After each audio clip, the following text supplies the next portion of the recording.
Welcome to the Voice of Bold Business Radio, the show about ways to stay competitive in a changing market, break through business plateaus, and respond to the changing expectations of today's customers. Your host, Jess Dewell, is a rapid growth entrepreneur, consultant, and business advocate with a 20-year track record of business excellence.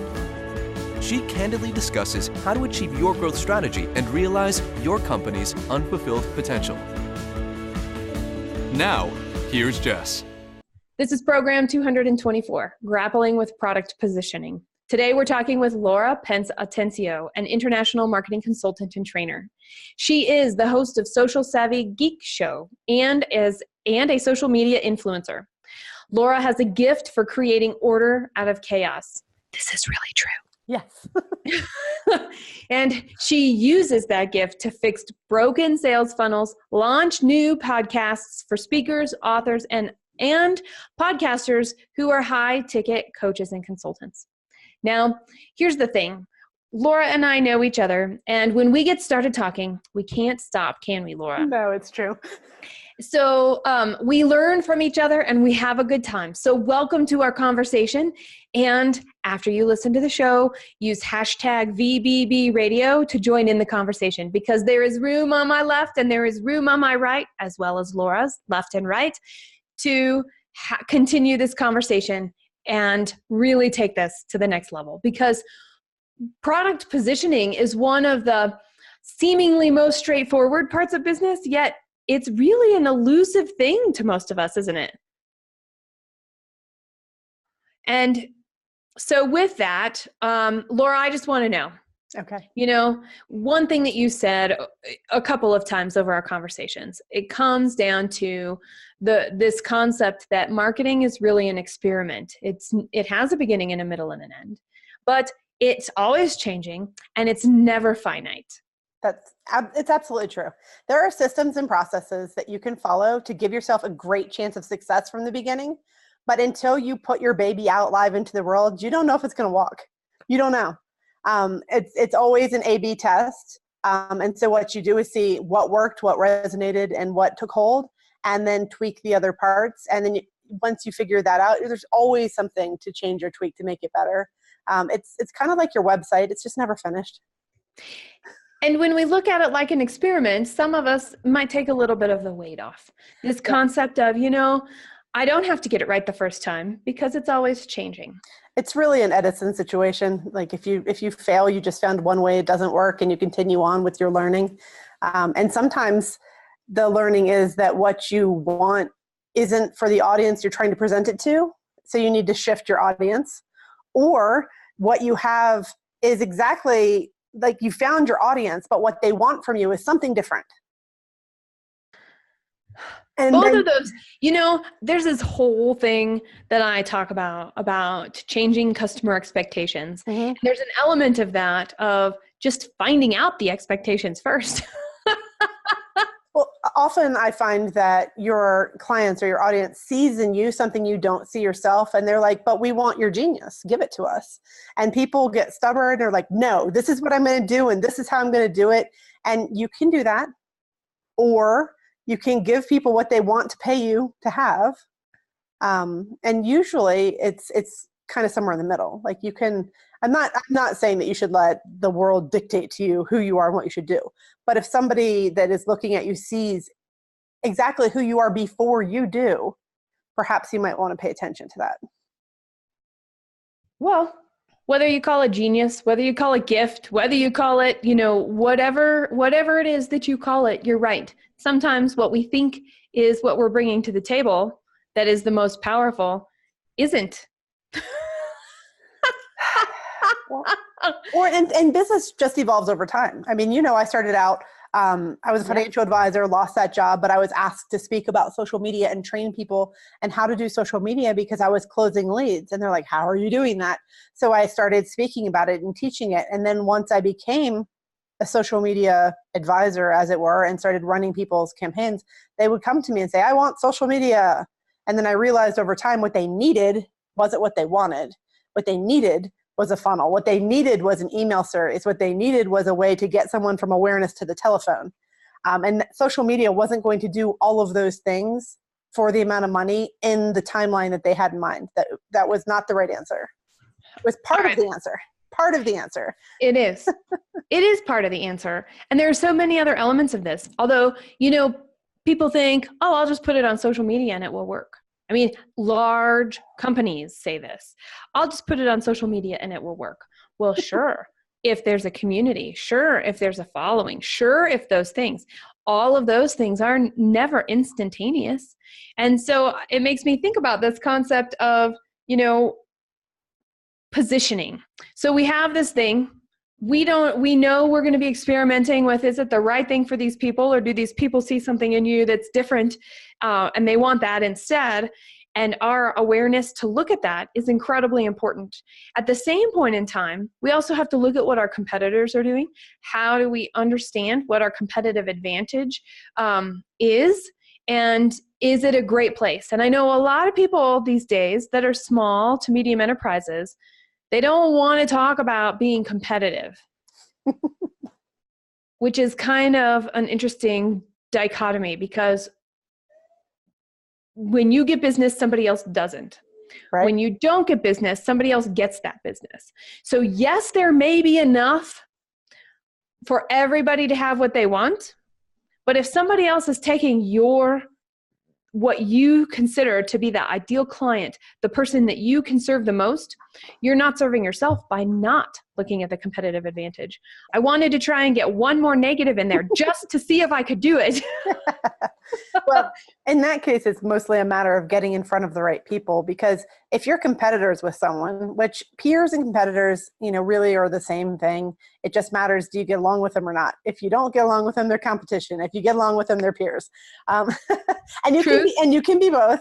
You can be both. But if I'm competing for the same ideal client with another person, ultimately it's up to that client to decide which person they're going to work with, which one resonates the most. But in order to give them the chance to decide on you, you have to put yourself out there, and you have to speak in the language that is going to make them pay attention and say, oh, you get me, you see me, you understand me. Yes, I want you. Because you could be offering exactly the same thing. That's where the positioning comes in.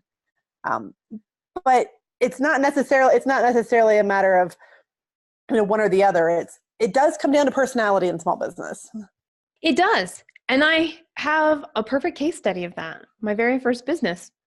There, I was in charge of a portfolio of 6 companies that did the exact same thing. Prices ranged from very inexpensive to very expensive. If you looked at them with feature to feature, they had all the same features. But I was able to get people to pay that highest price, knowing that it was the exact same as that lowest price. And it came down to personality, responsiveness, and the way business was done. And we tend to not want to show people those things. Right. Well, it really is in marketing now. At Social Media Marketing World this fall, or this spring. I'm like, where are we going? Spring. Mark Schaefer was giving the keynote, and he was talking about making business more human. He's like, it's the more human business wins. Period. And especially with small businesses, the more you can show the individual, I see you, I hear you, I get you, and I care, then it makes a difference. And you could charge a lot more if somebody's on board and they just love you and they're like, yes, you're my person. Then you can charge whatever, the market will pay out. So the money is not the issue.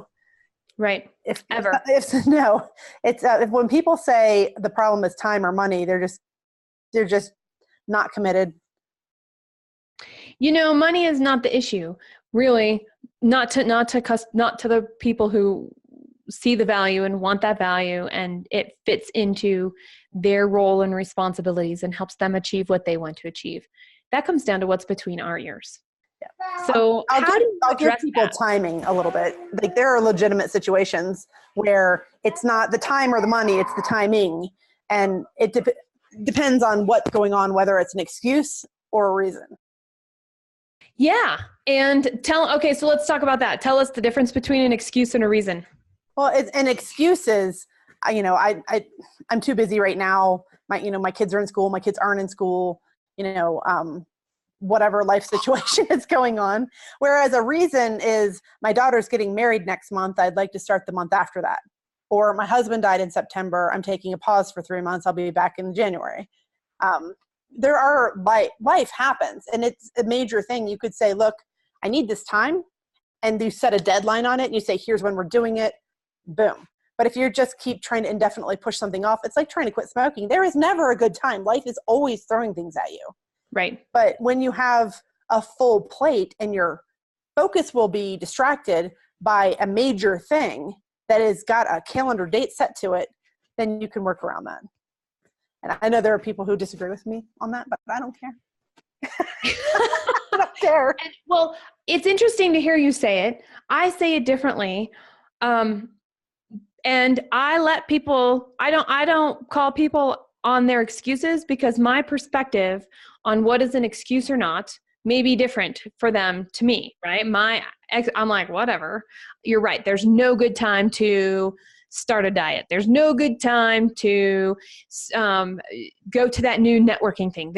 You just have to decide to do it and make a priority. And exactly. It is prioritization. But if you want to prioritize your child's wedding over business, I support you. Right? I mean, I'm not ever going to look at someone and say your family is less important than your business, because that's not, I don't agree. Now, everybody makes their own choices, but. That's funny. Well, whether I agree or not agree, I'm not going to get in the way of somebody else's priorities. I recognize that's their choice. And when we make a choice, I think that's the biggest thing. Positioning requires that we make choices, and choices are something that people don't like to make. There are times I find myself avoiding making a decision and picking something. And then you're making a decision not to decide.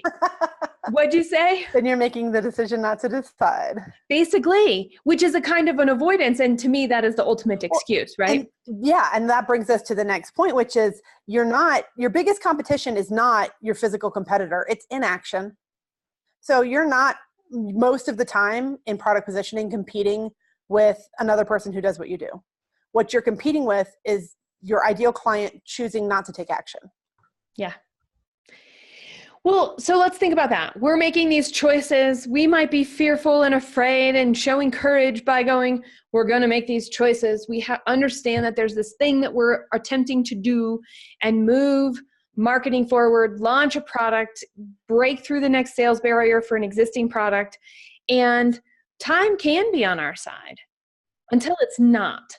And I think that there's that window of opportunity that we're not good at. That's a skill. What can we find, and can we articulate what the window of opportunity is?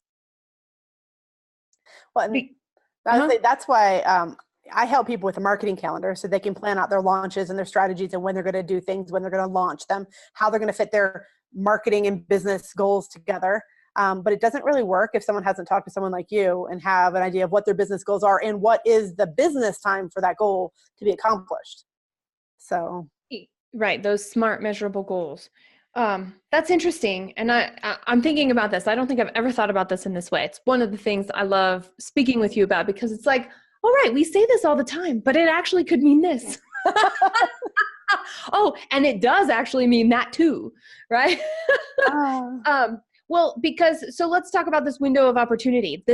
I don't know what skill goes with that. Observation, risk assessment, listening, all of those types of things fit into this concept of recognizing the window of opportunity. And if it's past and we decide to go forward, I mean, at the end, right, where the window is closing or it just passed, is that the time to just give it up? I wouldn't say so. Very rarely does the opportunity only come around one time. And now it could be that specific opportunity, but God or the universe doesn't operate in you get one shot and then you're out. Like that's not the way it works. So if you miss that opportunity, then find another one, find something similar. I mean, people will say, well, I wasn't ready to talk to that person. I missed that interview and I'm sad. Which of course you're going to beat yourself up over that for years. I mean, I got grounded in Miss Green Day in high school. I'm still pissed, but I'm still pissed. It was a 75 person club at maximum capacity, 75 people. and I missed it. And that concert's never coming back. But that doesn't mean I couldn't go see them in the stadium, right? It's different, but you gotta stop, Brennan. You have to decide where your priorities are. And are you going to go chasing something that's done? Are you going to find something similar? Are you going to move on to something new? I mean, how do you prioritize? Me? Yeah. Well, typically I look at where I am in my life and what is the most important thing to me, which of course is my daughter now. There she is. But then, things change. And last year, if you would have asked me what the most important thing was, I would have told you it was promoting my podcast and getting my speaking engagements and really, going after $500,000 in personal income. Like that would have been the most important thing. Now, no, not at all. Because as you know, my husband died in September. And so now my most important thing is making sure Brennan's okay, taking care of her, making sure my time is clear. And I'm still pursuing podcasting. I'm still pursuing speaking engagements. But I changed from wanting to put her in school all day to how can we keep her home and homeschool her with tutors so that we can spend more time together? Because it turns out she's a quality time kid. The sooner we know that. I'm physical touch. It's crazy. Are you? See, I'm physical touch, and I can just sit in silence holding your hand. So it might be quality time, but it might not be. My husband is definitely quality time. But what quality is, then becomes, it's interesting how the way we do things and what things mean to us in our experience. Yeah, well, she'll literally say, I want to spend more time with you. I don't get enough time. And I'm like, you've been with me all day. She's like, but you had work. So really working on ways to integrate my life and business, not to get a balance. There's no balance. Balance is a lie. Yes, and my business. But for example, I'm going to a client meeting on a farm on Thursday. This one's coming with us. Yep. So she's going to learn entrepreneurialism growing up rather than sitting in the classroom that was designed to teach people to work in a factory. So my priorities have shifted. You are listening to program 224, Grappling with Product Positioning. And I'm Jess Dewell, growth entrepreneur. And today talking with me is Laura Pence Atencio. She is an international marketing consultant and trainer. And by the way, she and I run in some of the same circles. So when you check out and follow me, you're going to see Laura on my social media. Make sure you're following her because she is incredibly gifted at the marketing side of things. So a natural teacher that she's willing to share and to give. So reach out and interact with her and see what she can do for you in the knowledge that you're seeking. And how does she help you shape what you're doing within the realm of digital marketing today? You are listening to the voice of Bold Business Radio. In every program, we share stories, tips, and concepts that benefit short-term goals and increase confidence in long-term positioning. For additional perspectives on your growth strategy, Jess Dewell is your business advisor and consultant. Go to voiceofboldbusiness.com and click the Find Out More button to get started. Now, back to Jess. Right before we took this break, we were talking about priorities and how they can shift. And sometimes, and I would say most of us resonate with when unexpected things happen and our whole world gets shaken, it changes our priorities. And we reevaluate quickly and we take time out and we stop. The day-to-day grind, the thought process of, well, it's all going well now, is perfect until it quits going well now. I mean, like you had a personal loss last year, I also had a personal loss last year. My niece was killed by a drunk driver and she was 16 years old. And while it didn't impact me the way it impacted my sister and her family, it's still a big impact. And the result of that for me, I mean, physically, I had to stop everything. I had Bell's palsy, so half my face didn't work. And I'm no idea what that was about. I had, we were thankfully on a break from the Voice of Bold Business Radio. I didn't even have to think about it. So sometimes in these big things that you have been grappling and working with personally, I have grappled with personally, and that's just in the last year. I mean, come on, right? The call you get from the school about your child, when your child comes home and says, I'm going to do this instead of something that I've told you my whole life I'm going to do, and is running out the door before you have a chance to process that. Big life changes, recognizing and being in a space. I think part of prioritizing then for all of these things that happen, we look at them, we can do all kinds of things. There's grief and there's sadness, but on the other side of that is, can we pause in that moment and recognize all those emotions are going to be there and see what can come next? Because it's in those moments that we're positioning in this. I mean, we're talking about product positioning, but really, what are we talking about, Laura? We're talking about positioning of ourselves. We're talking about what is important to us today that's going to affect our future, and being okay with those decisions that we don't know what it's actually going to do to change our future, but we know it's the right thing now, and it's going to shape what we want down the road. Right. When everything is just a series of decisions. But I'm one of those people where I like consistent action over time. And a lot of people want to do whatever is trendy or whatever is flashy, or they want to pivot all the time. And they're like, oh, shiny object squirrel. And I have ADHD. I get it. Like, I want to check out all the new tools. I'm actually, because I do systems and processes and back-end tools for our marketing systems, I check out tools all the time. But that's part of my job. Yep. So, you know, if it's not part of your job, you shouldn't be doing it. You can ask someone whose job it is to tell you which one to use. Okay, Brennan. And I have a calendaring system and also a business planning system for the marketing side. Like, people come with their business plan. I'm like, okay, now here's your marketing plan that goes with that to support, like, where are your income goals? You know what you have to offer. Yep. And we'll figure out how many of that do you need to sell, and how big of an audience do you need? How many leads do you need? And it's math, which is, people think that's funny because, I mean, I literally failed math in school. But you understand people. Right. So to be specific, I failed algebra. I got B's in geometry and I got A's in accounting. Okay. It's all different. It's all different. There's a reason I like you. I don't even know what my math grades were, but I did not keep that in my space, my head space. Yeah. Algebra. I was just like, God, I hate it. I don't care. I don't want to do this. So I didn't really. True entrepreneur. But right now, I got A's easily in classes I liked, and the ones I didn't like, I'm like, what do I need to get the GPA cumulative that I need to get to the school I want? And that's what I did. I didn't do any extra. Well, and okay. So by the way, that's a decision. Yes. Most people, to think that to succeed not only means meeting their goal, but exceeding that goal. Well, if we've already set a high goal, I mean, there's this concept and I know we've switched a little bit from positioning, but I think it matters here too, because when we go back to what you said, it's a series of decisions over time.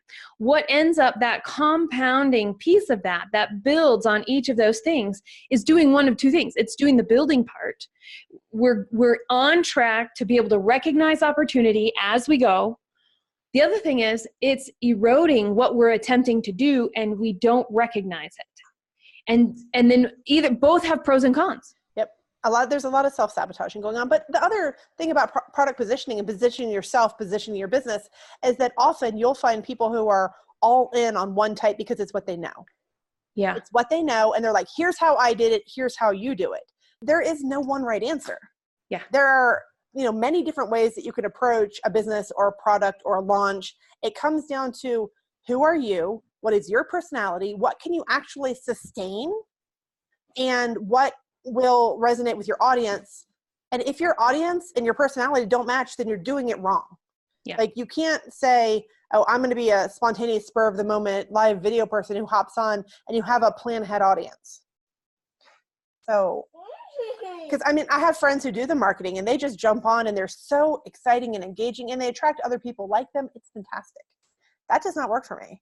And I like more predictability. That wouldn't make me feel secure in my life at all. I'm a Taurus. I want to nest, right? Well, okay. And every human wants credibility, wants stability in some level. Now, stability could mean drastically different things to I want a nest to, oh, I know there's going to this. I expect the sun to come up tomorrow. I mean, right. Well, and it comes down to how you get into that. I've never liked people telling me what to do, but I was in the Army. So, I mean, I'm personality bipolar. It just comes down to that. But right brain, left brain. But next year, I'm saying, I don't feel like being tied down. We're going mobile. We're just going to travel. I'm not going to sign a lease or buy a house anywhere. We're just going to keep on moving. And when we're done, we'll pick a place and settle down, probably still in Chesapeake, Virginia, but there's a time and a season. So Virginia. That's right. Good place. Well, I know lots of people who have gone mobile and they couch surf, or I even know people who have purchased a motorhome and they lived out of their motorhome for like 5 years. We're thinking of that. I'm not so much surfing with the small human, but yeah, probably not. But you meet so many neat people and there's so many experiences. And here's the thing. With technology today, that becomes possible. And the work that you do, that becomes possible. I'm thinking about this marketing thing and how people specialize. And, we get told a lot of times, what's your niche and who's the actual problem? And one of the problems I face is that I'm industry agnostic, which stresses people out. They want more predictability. You specialize in your systems.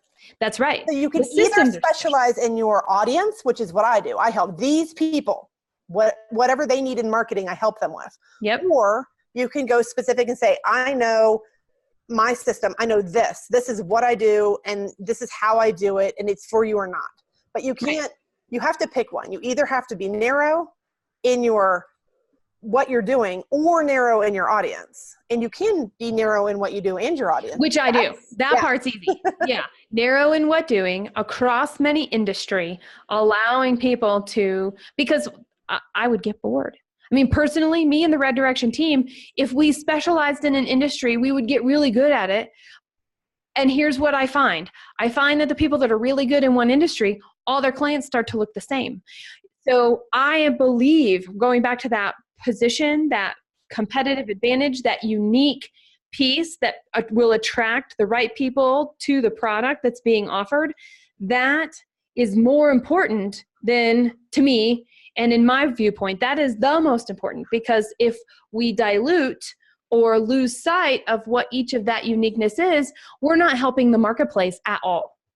It becomes price competitive. And the whole purpose for business today is, yes, there's a price competitive segment, but neither you or I work there. If somebody has what they feel like divine inspiration or a call from the universe and they have to do this thing, they're going to do this thing and it's going to work or it's not. And that's the thing where you have to decide, are you all in on it and you're going to do whatever it takes and you're going to figure out how to make it work, which can happen. But if you were mistaken and it's not going to work, then you have to, set a date by which it will work, or you're going to change tacks. If you have an idea for a product that you think will sell, then you do your market research and you pre-sell, do a Kickstarter if it's a physical product to get it manufactured. In coaching and helping other people through your just yourself as a human being, then it's a matter of putting it out there and seeing if somebody's going to take it. Like I have a lot of people who are doing speaking engagements. So you set yourself up as a speaker, you get the media kit and you put yourself out there. And if you get gigs, great. If you don't, then you change it up till you find what works for you. If it's a coaching program or an online digital course, I highly recommend that you do the first module and sell it before you complete the course. Because if nobody's buying, that's a lot of time, energy, and money to put into something that's not going anywhere. You know what? It sounds still like an experiment. It's always an experiment. It's always an experiment. You don't know. And now I'm thinking, okay, so being the closet geek that I am when it comes to science in general, right? I'm thinking about the scientific method. I'm also thinking about how many times in my personal career that the scientific method has worked. There's a process, you follow it, and it's repeatable.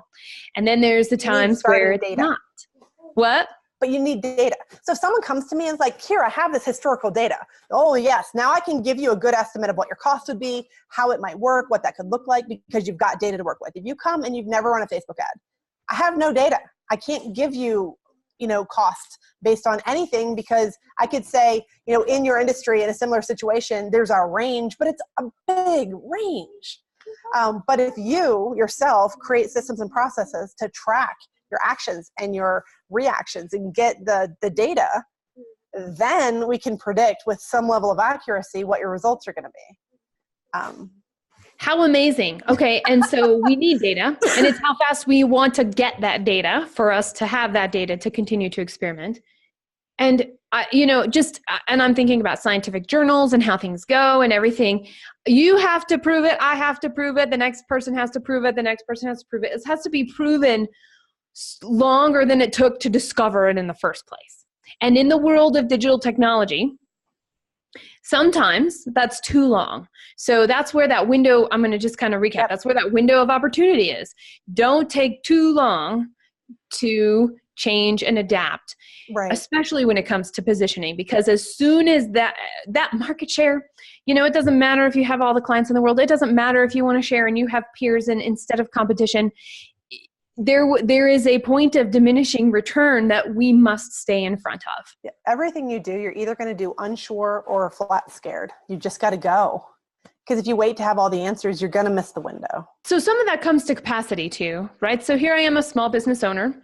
I have a set, and so I'm making up a persona for this conversation. Okay. I'm a small business owner. I have a staff of 25.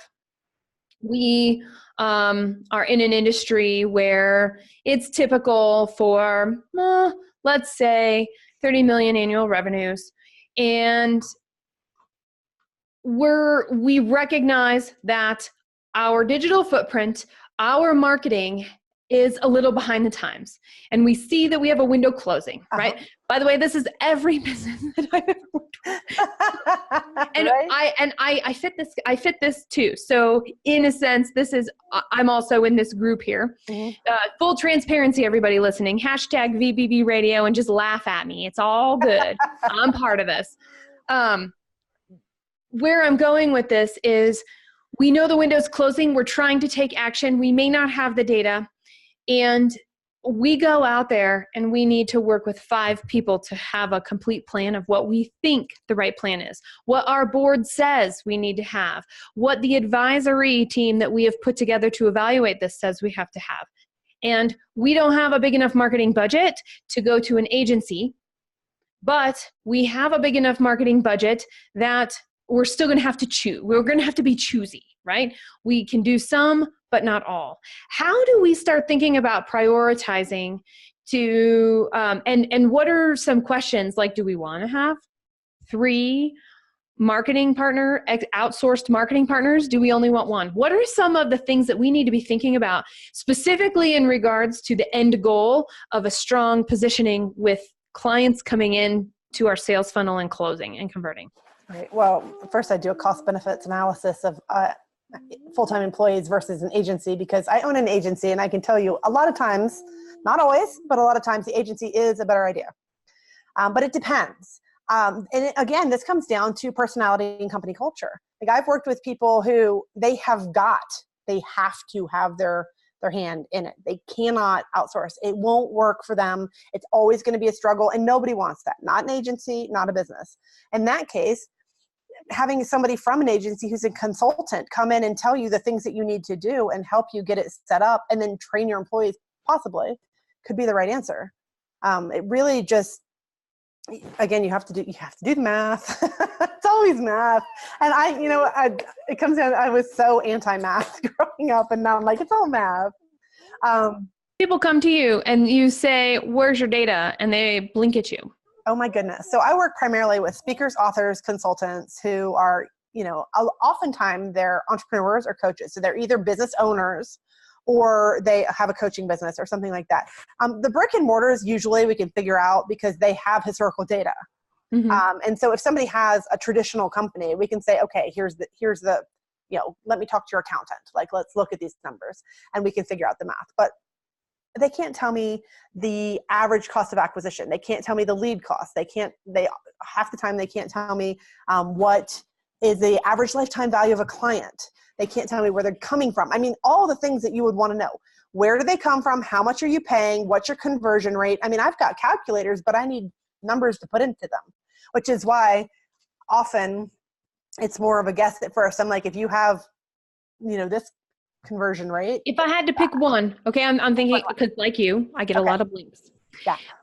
If you, for product positioning specifically, and considering some of the experiments that may be useful, let's say we don't have anything. Let's say that whole big list is intimidating, and it can be hard to find if we haven't been collecting data. So what is the most important thing to know? Is it average customer value? Is it average customer life cycle? Is it something else? It's going to be what you're going to want to do is actually grab a calculator and start running numbers into it hypothetically. Yep. And see what you want to know is your break-even point. That's the most important thing, because if you lose money, that's bad. If you break even, you can continue experimenting. If you make money, fantastic, but you've got to figure out your break-even point. That's the key piece of data. Okay. So with that in mind, I'm thinking about this. I'm thinking about the things that you have said. And, one of the things that always comes up with product positioning when we're thinking about growth strategy is there are so many different ways to grow a product. Which do I choose? And like this, it is sometimes an experiment. Well, where is the capacity within your organization? Where is the, where is the drive, and how healthy and how long have we had customers like this? And what is the longevity of getting more customers like this?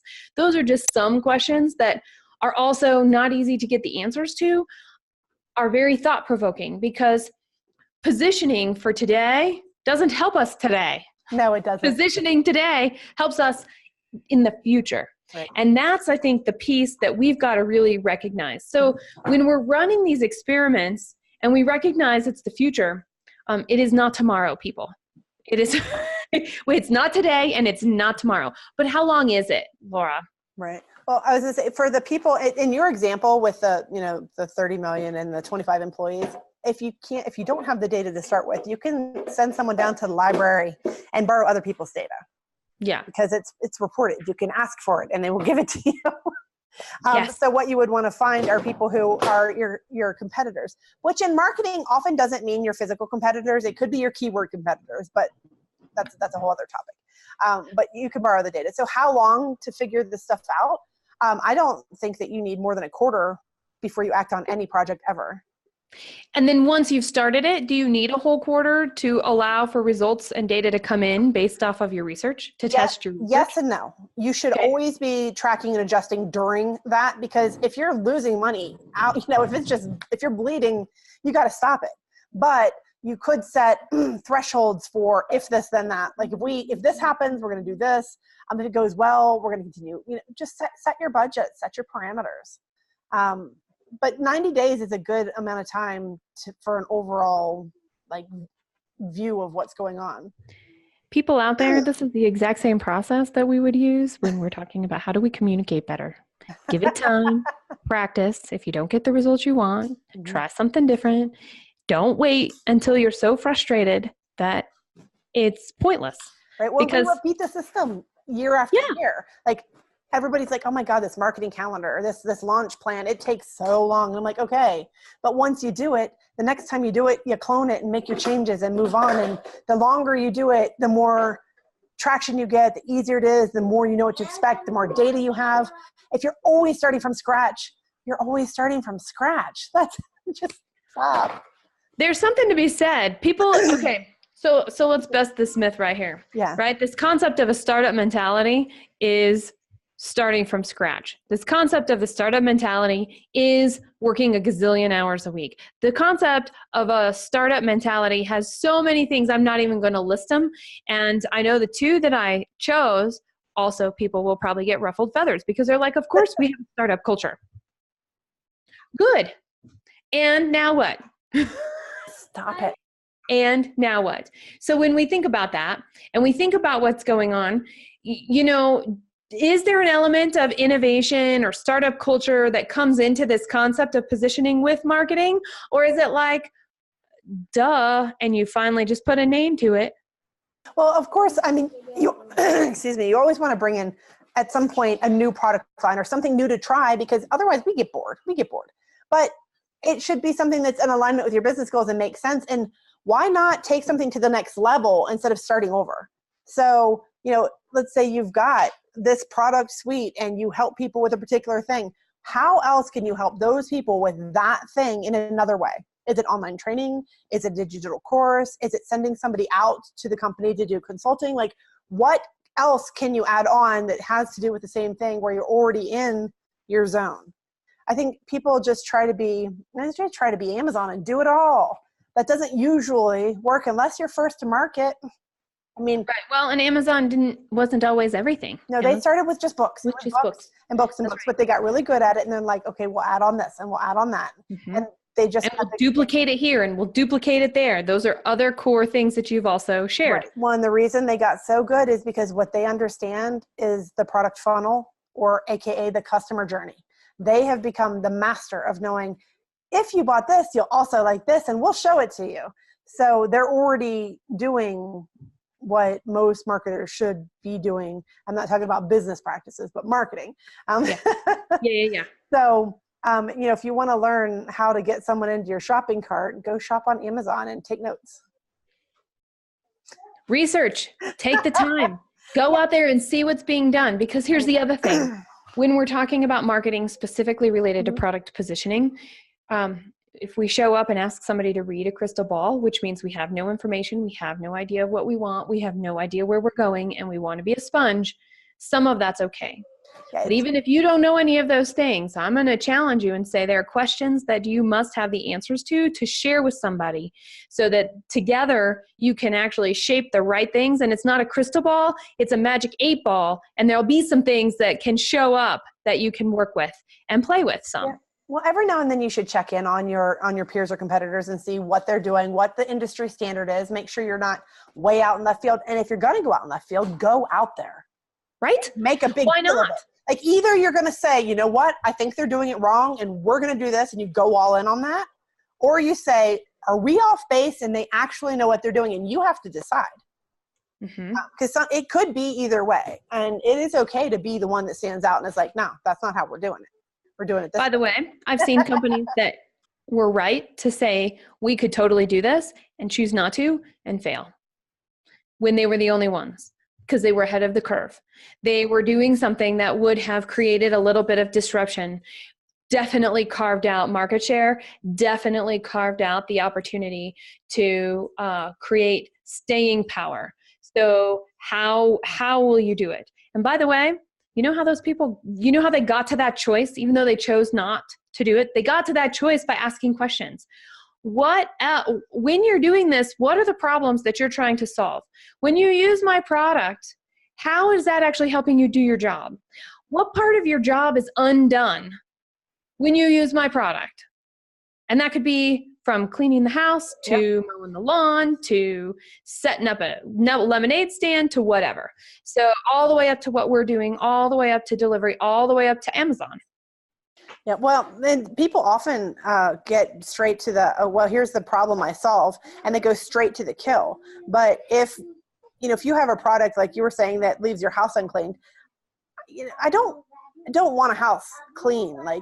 That's just a thing. What I want is to sit here comfortably and not be distracted and spend time with my family.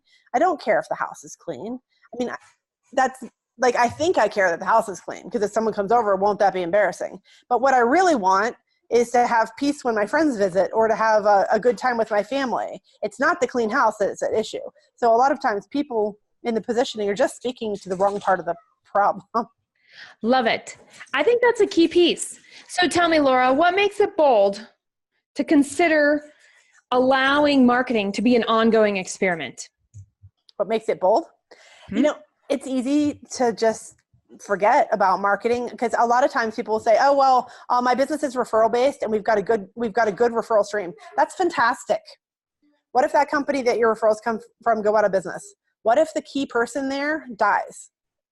I mean, it's horrible to think about, but things change. People change. If you're a referral-based business and you have one strong source of referrals, that could be gone tomorrow. So you need to be diversified. Think about it like a stock. Like, don't put all your eggs in one basket in marketing your business or otherwise. So it's not, marketing is never something that you should ignore. You can create predictable, sustainable income and figure out how to keep your profits high if you pay attention to marketing. You pull back your marketing, and that's just a slow death. I'm sorry. That's a slow death for business to stop marketing. You heard it here. This is Laura Pence Atencio. She is an international trainer and speaker. And guess what? She's here today with us. And she has shared a lot of information. And she has also shown us shared an experience with us that she is living her values as we speak. As we go after our business goals, we also have life goals. And life is part of our business. And so if you find yourself in a place where your business is your life, all right, you better reach out and talk to us. #VBB Radio. Now the next piece. You're listening, you're watching. So you are already at iTunes, iHeartRadio, SoundCloud, whatever the awesome distribution platform that we have that you are listening from, that is your choice.